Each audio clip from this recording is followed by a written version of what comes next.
This map 13-9 to complexity 13-8 10 IP yesterday. So let's see what they've got. It will be PERA starting on that CT side. Big on the T side. Oh yeah, up close with the Julies. Flash comes around for him. Double kill was on the cards. He's not able to get it, but it's Deagle that comes around with Julies of his own. And we're looking good here. 4 versus 3. Searson is in quite deep. Meanwhile, there's info out on B there, but it's going to have to be a flank, really. JDC spotted now as well. Tabson's still got that bomb. It's kind of the only thing that's working for them at the moment. He's rotated out. Plant will go down. JDC can't win out on the fight, but he's caught in between the rock and the hard place, leaving El Capitano with it all to do. Nice finds from him. He needs to get away and pull off a reload here. Manages to get that done. Couple more headies, but can't beat the Julies. Deagle takes him out. PERA, open up. Okay, maybe. We said there is, there's a time and place for everything. There's a time and place for narratives and storylines to change, and maybe, just maybe, it's now. I don't think that to be the case, but PERA will start off well. Good work in the pistol. And again, similar thing, right? Taking their fights, taking their aim jewels, and just hitting their shots. Big, do get a bomb down. That, at the very least, is a positive for them. However, in this force bite, don't win it here, and they could be in a little bit of trouble. We actually got a very, very early pause out here for PERA. They are absolutely trying to very quickly kind of change the narrative on this map. They're going into a strat. Corey, they've all got their nodes out, so this preparation, and I'm sure this is probably a world in which they've expected Big to pick into this map, and because of it, they've got a few pocket strats up their sleeve. Full buy coming through for them for the most part. Kiakada dipping in towards an MP9. We've got a FAMAS out for Bibu, but then falls across the board and decent amounts of util. On the other side, Galil's coming through. Krimbo has one of his own. There we go. He just pick it up. So yeah, pocket strat coming through. Obviously, with that bomb plant, Big buy back in. They've got similar levels of firepower, so a chance for them. But if PERA are able to win this second round force, then maybe, just maybe, they could start this CT side on a positive note and give themselves a chance.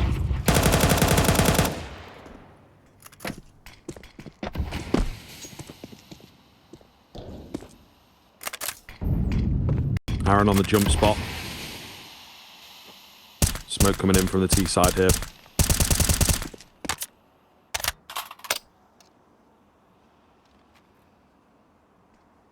Oh yeah, on the edge of it. Smoke down himself. It's a very tentative moment here as both teams just playing things slowly. Big want to get this return. They've got the Galils out. They've sacrificed a lot of utility to be able to do that. But not really moving all that much. Expecting some aggression from PERA maybe. And they are getting a bit restless on this CT side, it is safe to say.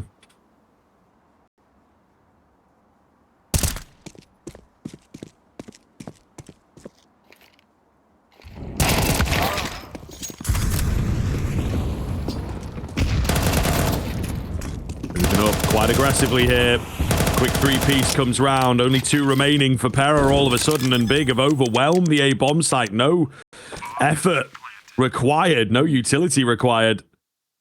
Really, really solid stuff from them. Just completely mowing them over. And no option but for Kiakada and Bibu to save what they have into the next. So Big immediately here on Vertigo, just showing that they are a force to be reckoned with.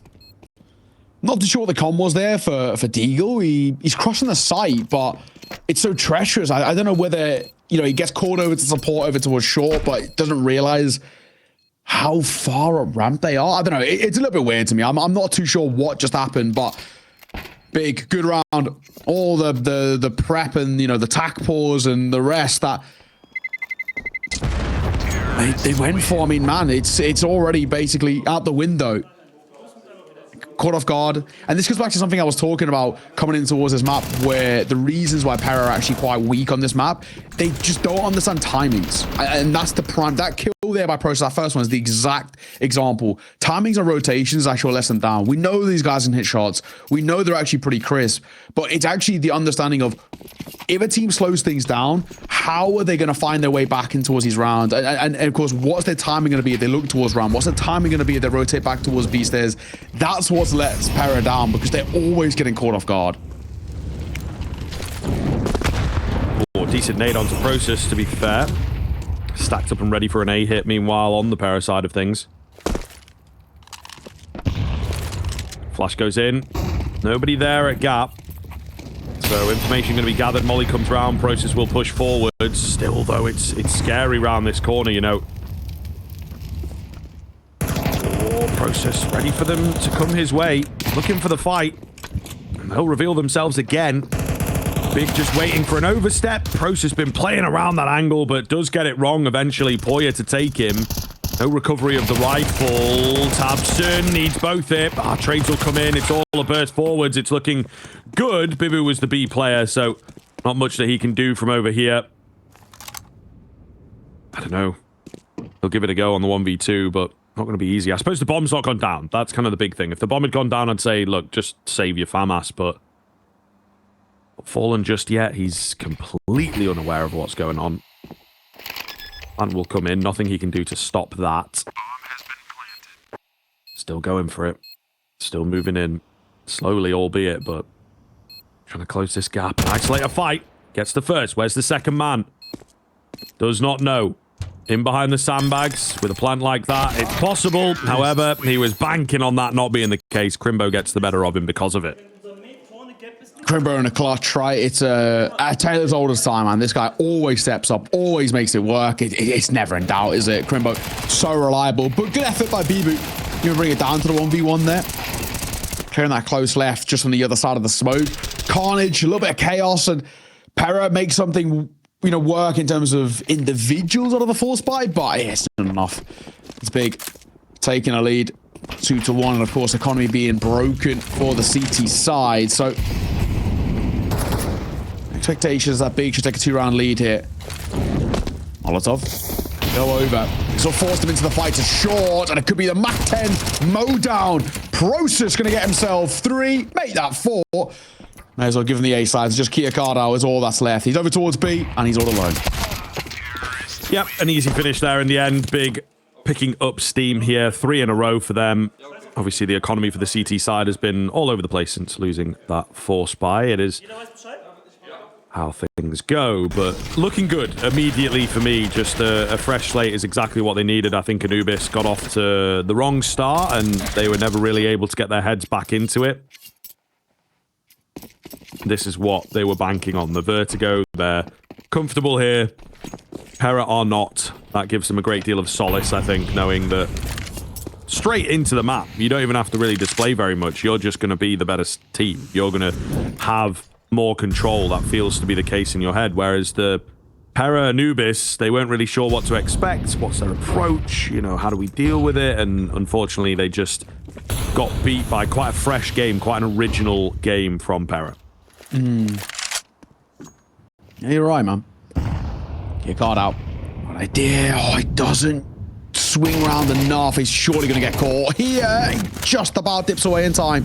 Molotov will come down, but a little too late to stop them. Poy is going to be caught here. I think his back actually would have been spotted by Process, who misses his opportunity, but Tabson and JDC don't, as they both get a kill apiece. Keen start once again.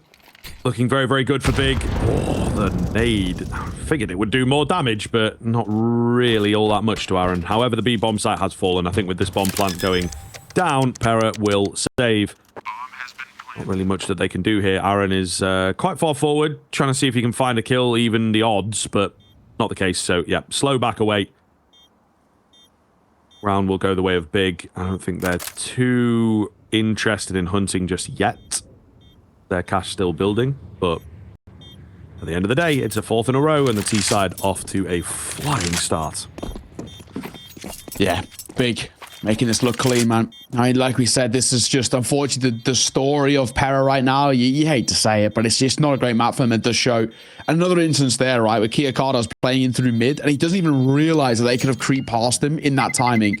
If they've walked all the way from spawn, he doesn't assume that they could be up so close. He's not even clearing it properly. He doesn't check, and before you know it, you know, pretty easy kills, right? They get that ability to split in towards the B side, and that's the round done. Another time I called here by PERA. Scory gets on the mic, and I think he realizes more than most, right? The the kind of slightly worrying situation they are in on this map at the moment. They can actually sort of buy around this, though. With 3 Sage, you can absolutely reinvest back in, get a couple of drops over towards Kiyokada and Bibu, and basically go again, right? See what you can do. That is exactly what they're going to do, right? But the M4s come through, Util as well, so all that they need to try and stick it back on to Big, but so far so good. T-side not really having to break too much of a sweat just yet.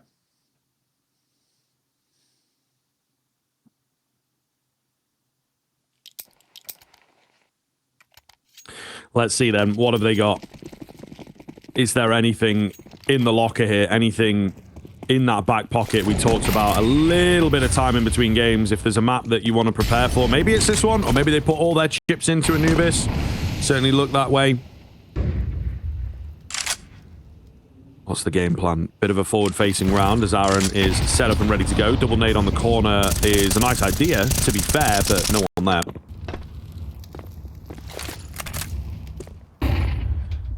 Pop flash round. Krimbo. Not overextended just yet. Nade comes through, but Kiyokado avoids it for the most part because he's trying to play up close. I actually don't mind this play here. At the very least, it won't be like the last where he gets caught off guard a little bit. Fighting towards short. Aaron will win it. Outrange. Process down. Just about staying alive here. It looks like they want to double back towards B. You got BB playing backside. You have got a quick rotation of Kiyokado in through Con. So at the very least, they should have a decent amount of presence here. As the Util comes through, this should start to at least alarm bells ring off. That PERA should maybe rotate at least one more over. It's a good start for them, though. Bibu at the back end of default got to stand strong. He's hidden away. Flash comes in. Little info gather for him. Takes a kill with him as well. Almost a second, not quite. It's Kiyokada up close. He was expecting more from the same corner, but they never come. Still feels like enough has been done here. 20 seconds, bomb spilled. That really puts a spanner in the works here for the T-side. Krimbo, ooh, nearly doesn't make it across. JDC trying to capitalize. Krimbo left to clutch. They'll give him the space for the bomb plant here. He's going to fake it out. With only 10 seconds left, they move in slowly into the 1 versus 1. He's closing the gap, looking for the kill, and he's going to get it. Krimbo, the late round maniac, finds it for Big, and PERA in peril should have picked that one up. That's a bad one to lose. And that's the one that can really hurt your mental a little bit. Things started well as well for PERA. They were finding kills for them, and man, again, right, this is the small instances where things just do kind of slip away. Krimbo in a clutch. We've spoken about it in age-old time. This is such a reliable guy. I mean, we even had a little conversation with Tabson, right? And he was saying he's learning about playing clutches from a guy like Krimbo because of his mentality, the way he approaches them. And, well, prime example, Krimbo. He spotted one there. Kiyokada spotted them too, but he doesn't overextend, which is smart. And JDC on the creep here, he's going to get so much space, but so is Kiyokada. Nothing in towards spawn at the moment, and he can't even get in behind.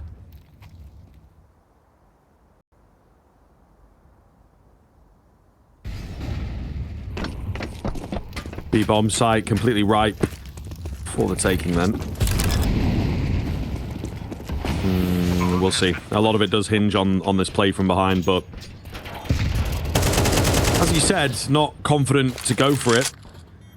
First kill comes around for JDC. They'll get a quick trade back, but they're so far away, so starved of info and lacking a bit of confidence. Kit not there either. So they ain't going to give it. They ain't going to give it. Big gets 6, and PERA yet to put a rifle up. It is worrying, isn't it? It really is quite damning now. We are seeing Big, who they just have their number. They understand what they're coming against and kind of how to play against this side in every single facet. Simple and effective. It's just JDC at a creep out, and it just works so easily. Contact play, looking for a little bit of information, and, well, he gains nothing. So that is the call to say, well, there's no one here. Guys, come back. Let's go. And they do. Quick rotate over, and before you know it, that's the round done. Kiyokada did go for a little bit of play individually, wrapped through, but he doesn't kind of commit to it, so to say, and it's kind of unfortunately a little too late by the time he gets himself into any sort of position. 6-1. This is pretty one-sided. Back into a buy, of course, for PERA, as expected. Got plenty of loss bonus. They're not all 5 going down for the most part, so yeah, at the very least, they're okay where they are now to keep reinvesting in. Still not going to be get a nice spot, right? You're constantly having to save or try and make something of it. Aaron going to get caught. Or misses. Deagle sticking around, but looks like big aren't.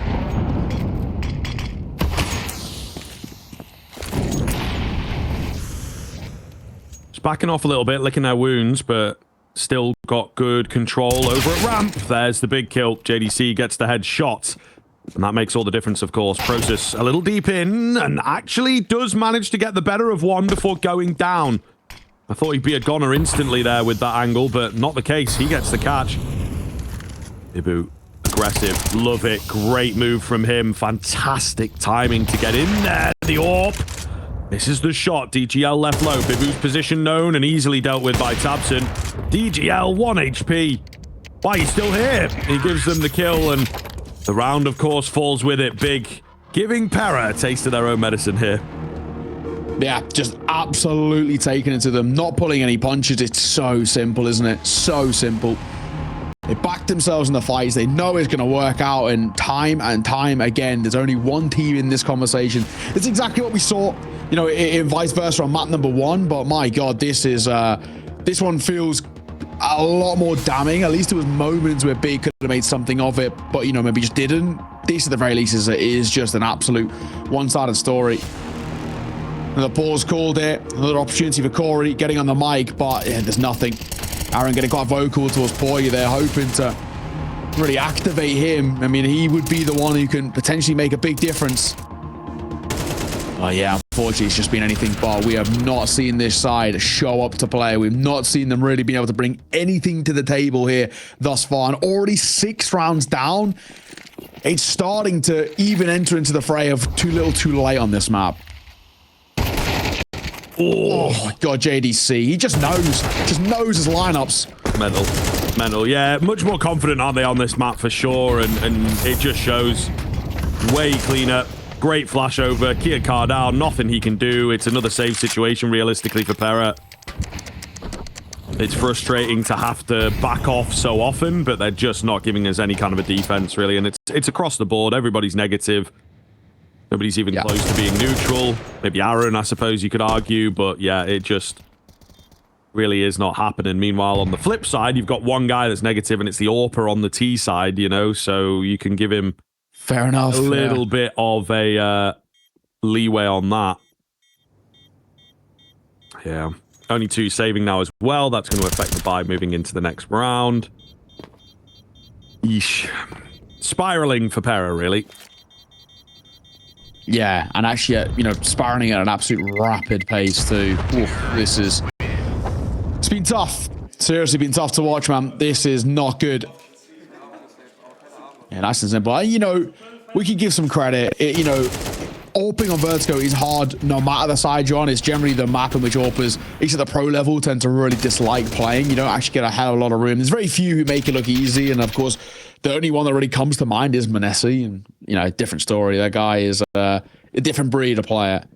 So, I'll give CS a bit of credit. And the thing is, he's only, you know, negative by 1, 3 and 4. Rifle's doing all the work. 8-1. Poya already chunked down by a nade. He'll drop a Molotov, and he's not going to stick around, really, for the chance of a second nade to see him off. So, probably the right way to play it, but already in a troublesome spot. Aaron caught by the flash, and he's forced to rotate away.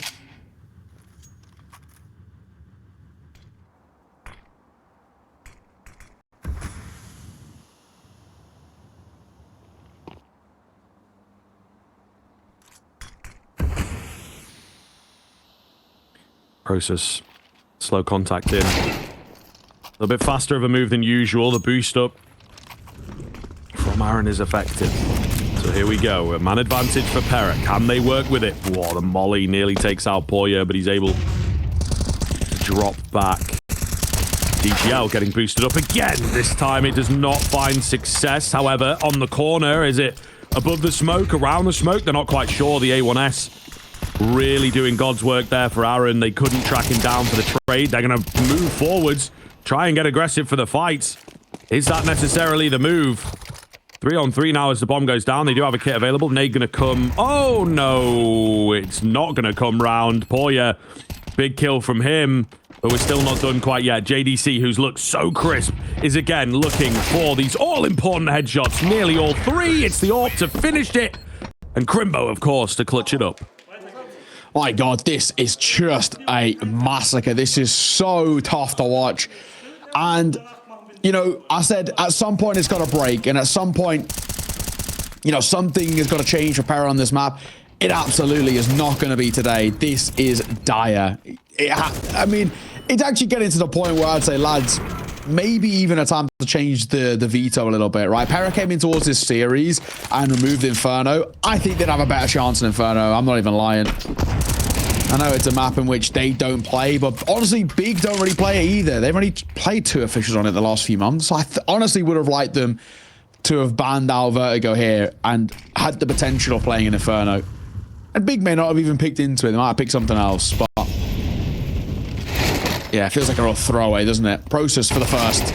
Your cards are going to get caught. Oh my God, it's just every round is over within the first like 15 seconds.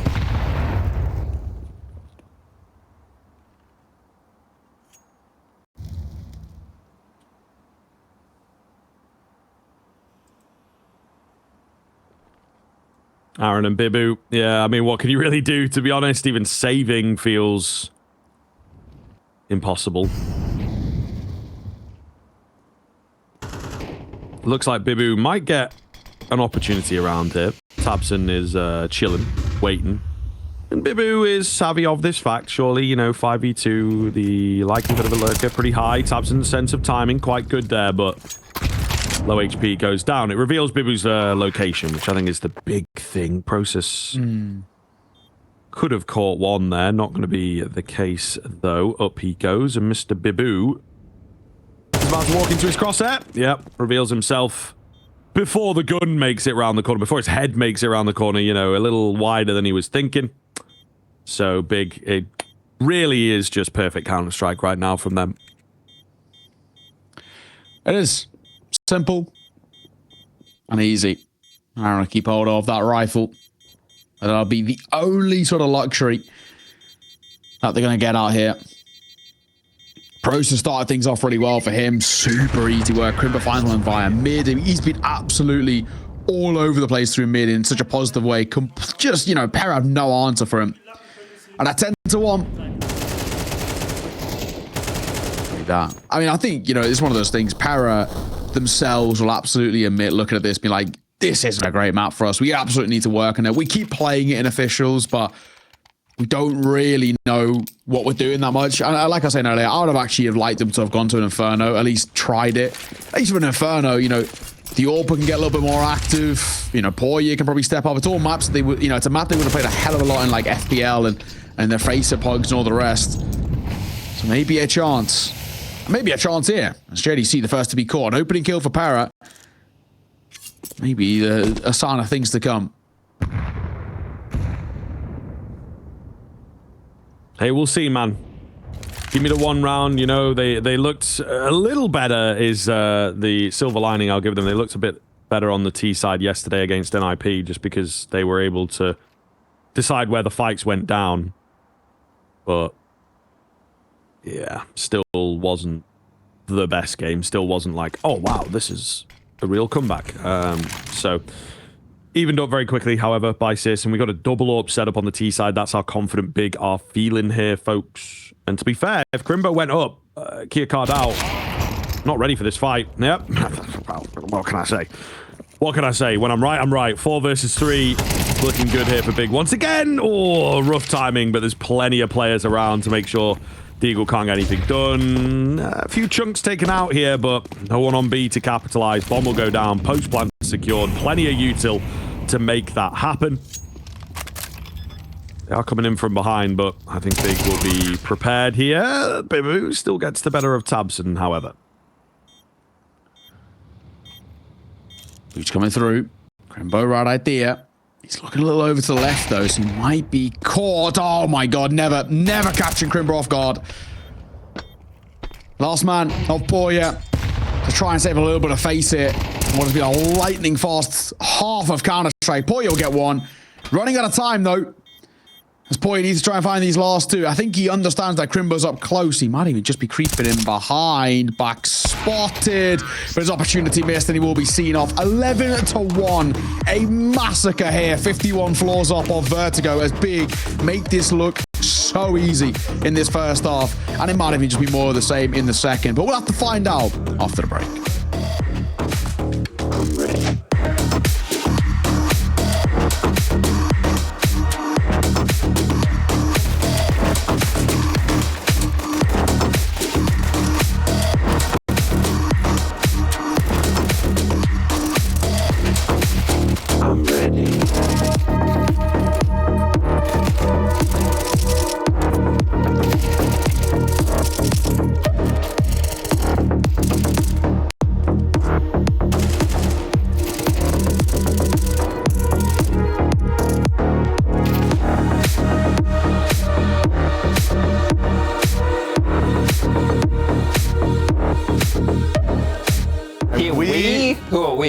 I'm Harry, that's Chad, and that's Henry. HCH. And it's the HHC podcast, Everyone's right? favorite. We will be going on Fiverr to procure the services of individuals. So we need to get some stuff for the show and also some stuff for us. Okay, let's just do that. Imagine Hugo. Let's get him an erotic picture of Hugo. Let's just kick it off. An erotic picture of Hugo. I will draw. Yeah, No, this what does Hugo like? Hugo likes reading. Reading. And for only 14 euros, I mean, And it's look a at the quality. steal. Okay, hold on. It's not even lewd. It's not even lewd. Exactly, it's perfect. Yeah. Okay, we get a Hugo Byron one of these. I'm a talented artist with vast experience drawing any kind of adult design, so you can be sure I'll deliver exactly the illustration. We don't get commercial use unless we get premium, which is 10 euros more. 25 euros, That's I'm down fine. for this. Okay. We have €1,000. So, that's if we a get an drop in the erotic bucket. picture of Hugo, you love that. Okay, let's do it. 2 days, 2-day delivery. So we need I'm going to find a good photo of Hugo. Okay, wait, create a new project. I have to do this. EPL.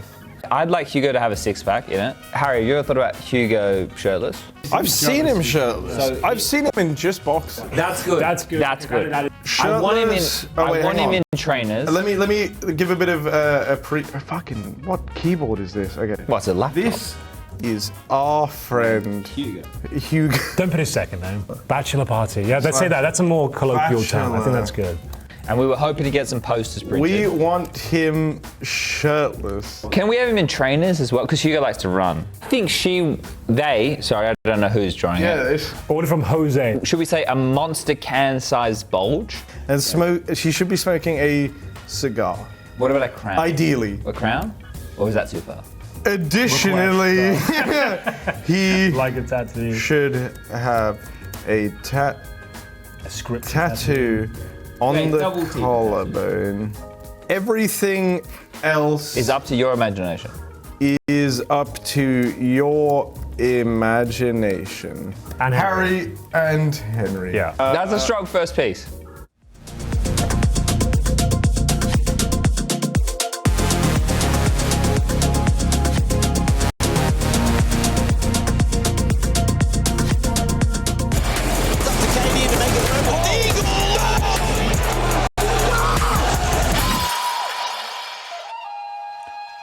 Hello, everybody. Welcome back round. Second half getting underway, but, you know, we might be going to break real sharpish after this because, well, there's not many rounds that Big need to win, to be honest. It's a pretty bleak picture for the side of PERA. We've talked about it a lot. This is a map they've been punished on at Pro League by multiple teams, and the biggest punishment yet is coming from Big.